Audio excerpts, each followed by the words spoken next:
Hi, beautiful patrons. Today, of all things, we are going to be discussing black lampposts or light posts that are oftentimes in front of large buildings or entrance points to people's homes. And it seems like it's an innocent or innocuous design detail, but I'll simply tell you that there's so much more going on. Oftentimes, black lampposts are an indication that the house or the residence or the building itself is operating in a Luciferian system. I'm going to go ahead and share my screen with you now and bring you into a video that I recorded not that long ago, just in front of the Catholic Church in my town. You're going to see this right away, that what looks like an innocent design detail or just an architectural feature, simply something that looks pretty or important even, that it actually is denoting an operation in a system. So I'm going to go ahead and play this for you now. This is Ruthie Andrews, right outside of the Catholic Church in my hometown. I want you to note these black lampposts yet again, demarking or noting safe Luciferian stronghold. They are also demarking Boaz and Jachin, which are part of, obviously, the Freemasonic system. You can see the same black lamppost right outside of this entrance or exit point of the Catholic Church.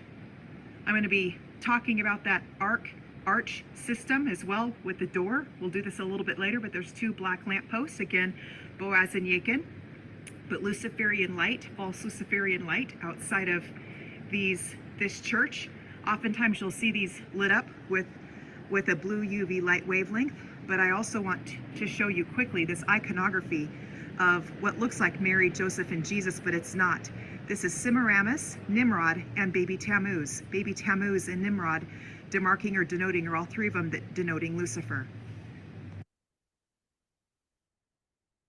Again, it seems like those black lanterns or lampposts that are in front of so many buildings. Once you start to see this, you're going to look around your own town or neighborhoods and see these are simply everywhere. I'm going to pull you back into share, and we're simply going to go through a series of photos. Our photo deck for today, our array, and simply look at a number of different photos that I've taken in my own hometown, where in fact, I simply drove around with my car, with oftentimes my niece, Maddie, and we took photo after photo after photo. Again, it may not be that the persons who are living in the house, in these houses, are part of a Luciferian system themselves or are even Luciferian. That is not what I'm saying. But understand that it's oftentimes architectural firms or even construction firms or even planning commissions that go in and oftentimes will build or lay out neighborhoods that will actually put black lanterns or lampposts in front of somebody's house or home. And I may not be even describing or giving a notation on every single one of these photos, but I want you to look to see where these black lanterns are and to understand that there's a reason as to why that they may be posted in front of somebody's home or even in somebody's backyard, like this last one. Yes, this was the homeowner's determination or decision to put this particular black lantern in placement where it was in the backyard. But understand this is operating in an entire system. And also, having said that, yes, it is actually like this one, oftentimes a part of an overall design scheme or scape of the front yard. It oftentimes is intentional and can be by the homeowner, but sometimes it's also definitely a part of the construction firm that was contracted out to build an entire neighborhood, because sometimes neighborhoods are HOA or are owned corporately before that home is then sold to the individual homeowner. And there's actually detail or design details that are inherent to the entire neighborhood.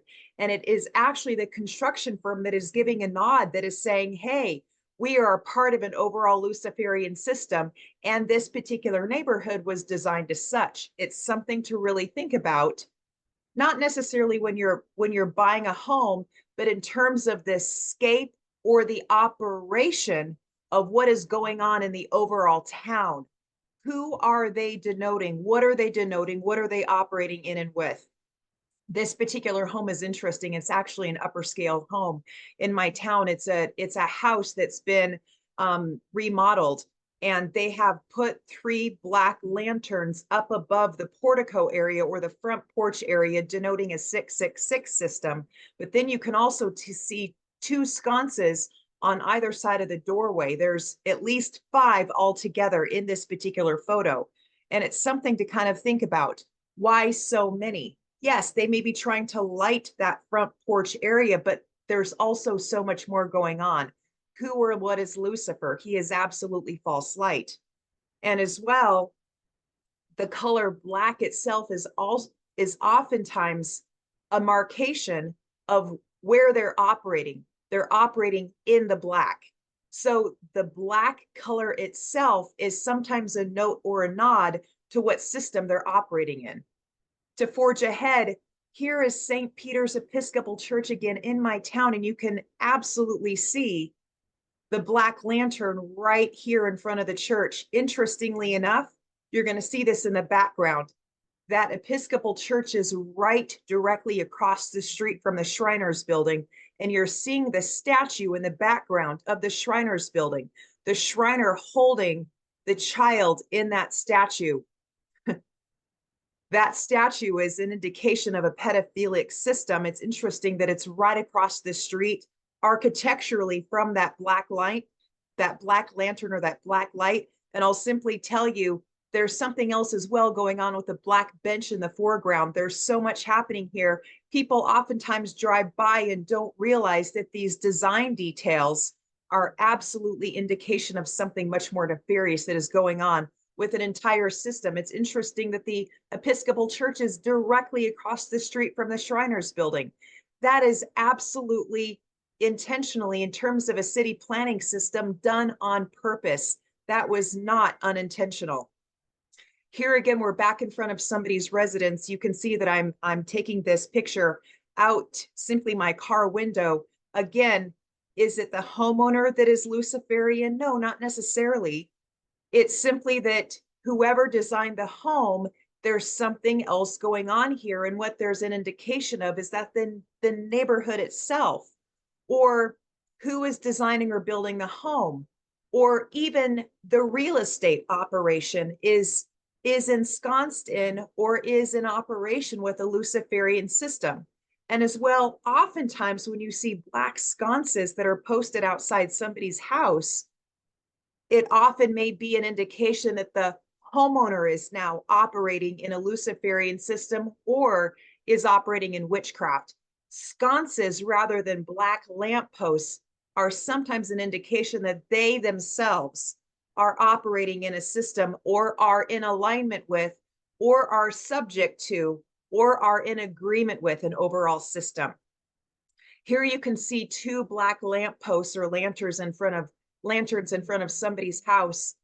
2 oftentimes, especially if it's on either side of a walkway, will be an indication again of Boaz and Jachin. I'm not saying that the homeowners or the people that are living there are Freemasonic or are Freemasons themselves, but sometimes you're seeing an operation in somebody's genome where, in fact, in terms of the overall line or lineage, it may be the lineage itself. And I know that I'm on blur, so you can't really see my genome, but I'll hold it up right here in front of me. It may be that the line, the lineage, the genealogy from where the person harkens is in fact in operation within an Luciferian system. You're kind of getting an understanding here. Some of these homes are older. They have traded or passed hands multiple times. And again, it may not be the renter or the homeowner or even the person who's subletting the home who is in cahoots with such a system. But in fact, you can look historically at what's going on in a town and simply see that these design details are intentional, and it's something else that we need to know or to understand when you're looking at Luciferian symbolism, that in fact there's something else going on here. This is going to be my last photo in our array or display for today. You're going to see this home, and in fact you have seen this home in my previous owl videos. Yes, the archway coming into the back entrance of this house, there is an owl notably stationed here above this archway. And this is ironwork that in fact, the homeowner had made for the home, but launched right behind this archway. And yes, this is an owl in operation as a watcher. And so this person's operating in witchcraft, and it really is the homeowner in this case. But you can see the black sconces again posted right outside as Boaz and Jachin to the back entrance of this house. You're going to see this house come up again in a forthcoming video on gargoyles. This is an absolute Luciferian home. Those sconces were intentionally installed in this case. And so sometimes you've got to go a little bit further in terms of discernment and discerning in order to understand what may be happening with the individual home, or even the persons who are residing there, or yes, in this case, the homeowners, because in this case, I am implicating these particular homeowners as being involved in a Luciferian system. We're understand we're understanding deeper dives in terms of notes of operation and symbolism. And I'm glad that you are here with me for this video. You're all loved in the heart of the Father, and I'll see you in the next video.